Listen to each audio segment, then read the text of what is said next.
So let's move on to next topic that is momentum. So O levels में momentum का काफ़ी small portion है and you must know some definitions और formula किस तरह apply करने. बस बेसिक स्टफ़ है, कुछ कॉम्प्लिकेटेड नहीं है इतना ज़्यादा. फर्स्ट ऑफ ऑल आ जाओ इसकी डेफिनेशन क्या है. And object with mass that is in motion, मतलब M V has momentum. And object with mass, ये की पॉइंट है, that is in motion has momentum. ठीक है, अब इसका फॉर्मूला क्या है? Momentum is equal to mass into velocity. Mass के यूनिट्स क्या हैं? kg. वेलोसिटी के यूनिट्स क्या हैं? ms-1. टोटल मोमेंटम के यूनिट्स क्या हो गए? kg ms-1. ठीक है, एक और बात ये याद रखो कि ये एक वेक्टर क्वांटिटी है और ये पॉजिटिव या नेगेटिव हो सकती है, इसलिए ठीक है, depending on the direction it is. सही. अभी तक हमने क्या पढ़ा कि यार मोमेंटम बेसिकली प्रोडक्ट है मास और वेलोसिटी का and it is a vector quantity and it can be either positive और negative depending on the direction. ठीक है, इतना सब समझ आ गया. Now let's move on to some example कि निकालते किस तरह है मोमेंटम. अब सपोज़ करो ये हमारा सिनेरियो ए है. ठीक है, यहाँ पे बॉल जो है वो 60 ग्राम्स की है. m is equal to 60 grams, that is equal to how much kg? 60 divided by 1000, that is equal to 0.06 kg. Velocity क्या है इसकी? 2ms-1. 2ms-1 2 यहाँ पे आ जाएगा. ठीक है, तो इसका मोमेंटम क्या होगा initially? 2 into 0.06 is equal to 0.12 kg ms-1. अच्छा, अब एक चीज़ देखो यहाँ पे क्या कि वेलोसिटी जो है हमारी राइट हैंड साइड पे जा रही थी, इसलिए हमने पॉजिटिव कंसिडर किए. अगर अब सेकंड सिनेरियो में दैट इज़ बी, वेलोसिटी जो है वो लेफ्ट हैंड साइड पे जा रही होगी तो हम इसे नेगेटिव कंसिडर करेंगे. Since velocity is a vector quantity, इसलिए हम उसकी डायरेक्शन पे उसका साइन चेंज करेंगे. तो क्वेश्चन स्टार्ट करने से पहले ही हमें ये करना चाहिए था, we should have labelled the right hand side as positive and left hand side as negative. ठीक है, अब हम करते हैं पार्ट बी का सिल्यूशन. पार्ट बी में मुझे बताओ सिर्फ चेंज क्या होगा? किसी को कोई आइडिया है कि क्या सिर्फ एक चीज़ चेंज होगी? पार्ट बी में एग्जैक्टली मास सिमिलर है. ठीक है, फॉर्मूला भी सिमिलर लगेगा. एट पार्ट बी क्या है? मास क्या है? वापस 0.06 kg. वेलोसिटी देखो -2 हो जाएगी. क्यों? क्योंकि लेफ्ट हैंड साइड पे जा रही है. तो मोमेंटम क्या होता है? mv is equal to 0.06 into -2, that is equal to -0.12 kg ms-1. तो हमें ये भी पता है कि मोमेंटम पॉजिटिव या नेगेटिव हो सकता है, so this answer would be correct. ठीक है, अब आ जाओ. अब वेक्टर क्वांटिटी थी वेलोसिटी, इसलिए हमने उसे लेफ्ट हैंड साइड पे नेगेटिव लिया और इस वजह से मोमेंटम नेगेटिव आ गया. सिंपल. यहाँ तक अगर कुछ भी अनक्लियर हो तो you can ask in the comments, I will be quick to answer. अच्छा, अब एक और चीज़ है, ये कन्वर्जेशन ऑफ मोमेंटम, ये आपको याद होना ज़रूरी है. ये एग्ज़ाम में बार बार एग्जामिनर पूछता है कि यार law of conversation of momentum बताओ, कन्वर्जेशन ऑफ मोमेंटम क्या है. ठीक है, तो इसमें आप क्या लिखते हो? इन अ क्लोज सिस्टम. ये इंपॉर्टेंट है. क्लोज सिस्टम का मतलब ये है नो एक्सटर्नल फोर्सेस. सही है, ये की पॉइंट है. In a close system the total momentum before, दूसरा key point, on event is equal to the total momentum after the event. समझ आई क्या कहना चाह रहे हैं एग्जामिनर? हम ये कहना चाह रहे हैं कि in a close system the total momentum before an event is equal to the total momentum after an event. ठीक है, हम ये कहना चाह रहे हैं कि अगर कोई एक्सटर्नल फोर्स नहीं लगेगी तो टोटल मोमेंटम एक सिस्टम का before collision will be equal to total momentum after the collision. ठीक है, यही कन्वर्जेशन ऑफ मोमेंटम है. सिंपल याद रखो. ठीक है, देखो यहाँ पे क्लोज सिस्टम की भी डेफिनेशन लिखी हुई है. ये जो है काफ़ी दफ़ा पूछ लेता है एग्जामिनर ये भी. A close system means that energy within the system is constant and there is absence of external forces such as friction. Good हो गया. अच्छा, ये सारी डेफिनेशन और नोट्स डिस्क्रिप्शन में मिल जाएंगे, तो अभी सिर्फ समझने पे फोकस करो. You can download this notes और प्रैक्टिस कर सकते हो बाद में. ठीक है, अब चलो यही कन्वर्जेशन ऑफ मोमेंटम हम एक एग्जाम्पल पे लगा के देखते हैं. ठीक है, momentum of masses before and after a collision, ठीक है। बिफोर कोलिजन आपके ये दो मासेस हैं, ठीक है, तो इनका मोमेंटम क्या होगा टोटल, m1 इंटू यू, ठीक है। ये अगर मैं यहाँ पे करना चाहूँ, let me take some space here, total momentum before is equal to what, total momentum after, ठीक है, इतना क्लियर है। अब टोटल मोमेंटम बिफोर क्या है, m1 का क्या है, m1 इंटू यू, ठीक है, प्लस m2 इंटू ज़ीरो, क्योंकि ये रेस्ट पे तो ये ज़ीरो हो जाएगा, प्लस ज़ीरो, ठीक है। तो ये हमारा आ गया m1 into you, total momentum before the collision, यही है, देखो यहाँ पे भी यही लिखा हुआ है, ठीक है। अब total momentum after the collision किस तरह निकालेंगे, तो आफ्टर द कोलिजन हमारी स्टेट कुछ इस तरह हो गई है, ये स्टेट गिवन होगी एग्जाम में, ठीक है। आपको सिर्फ देख के बताना होगा टोटल मोमेंटम आफ्टर में कितना है। तो टोटल मोमेंटम आफ्टर कितना है, m1 इंटू v1, लेकिन यहाँ पे आप माइनस भी लगाओगे, m1 इंटू v1, क्यों, क्योंकि वेलोसिटी लेफ्ट हैंड साइड पे जा रही है, ठीक है।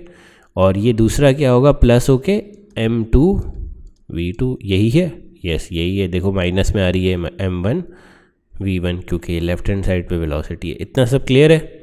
चलो तो अब एक क्वेश्चन करते हैं तो और क्लियर होंगी चीज़ें, ठीक है।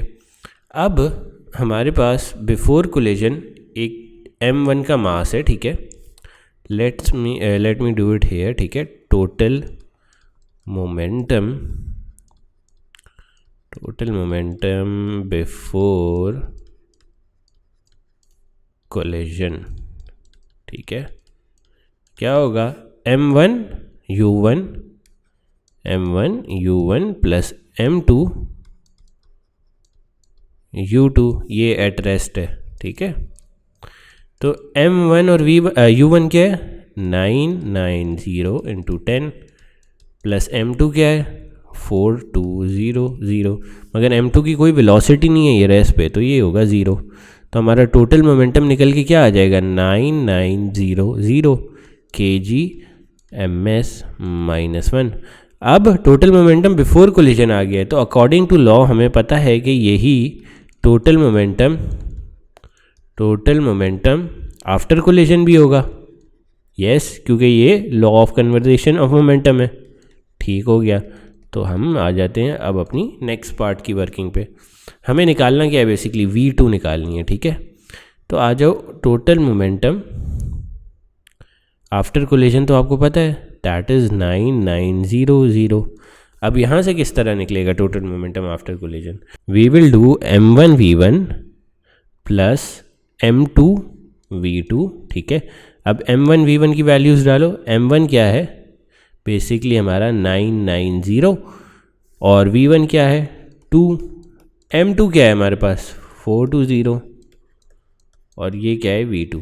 तो पूरी इक्वेशन में देख रहे हो एक ही कांस्टेंट वैल्यू बची है, तो इसको आप लोग कैलकुलेट करो, बताओ क्या आंसर आ रहा है। Let me write my answer as well. मेरा आंसर आ रहा है 1.88 ms-1। आप लोग अपना कैलकुलेट करके देखो क्या आ रहा है और कंफर्म करो यही आ रहा है आंसर कि नहीं। So do let me know कि दिस इज़ करेक्ट और नॉट। चलो अब आ जाओ हमारे नेक्स्ट टॉपिक पे मोमेंटम में, दैट इज़ इम्पल्स। अच्छा, इम्पल्स की कभी कभार डेफिनेशन आ जाती है 1 to 2 मार्क्स के लिए, तो यू मस्ट रिमेंबर दिस, सही है, ये वाली चीज़ यहाँ तक, ठीक है। Impulse of a force is equal to the force key point multiplied by the time for which it acts. ये बेसिकली इम्पल्स की डेफिनेशन है। इम्पल्स ऑफ अ फोर्स क्या है, force into the time for which it acts. ये देखो formula में भी evident है कि impulse of a force is basically force multiply by time for which it acts, ठीक है, फॉर्मूला में भी एविडेंट है। अब एक और की पॉइंट याद रखो, ये एक और की पॉइंट है कि change in momentum is also equal to impulse. हमने इम्पल्स की दो इक्वेशन देख ली अभी, एक तो ये है कि force into change in time, दूसरी क्या है, change in momentum is also equal to impulse, ठीक है, दो इक्वेशंस हो गई। चलो अब हम आगे कंटिन्यू करते हैं अपना। इम्पल्स यहाँ पे देखो क्या हुआ, चेंज इन मोमेंटम को हमने इम्पल्स की फॉर्म में लिख दिया, ठीक है। This is also another equation. Basically ये इक्वेशन 2 को इक्वेशन फॉर्म में लिख के दिखा रहा है, ठीक है।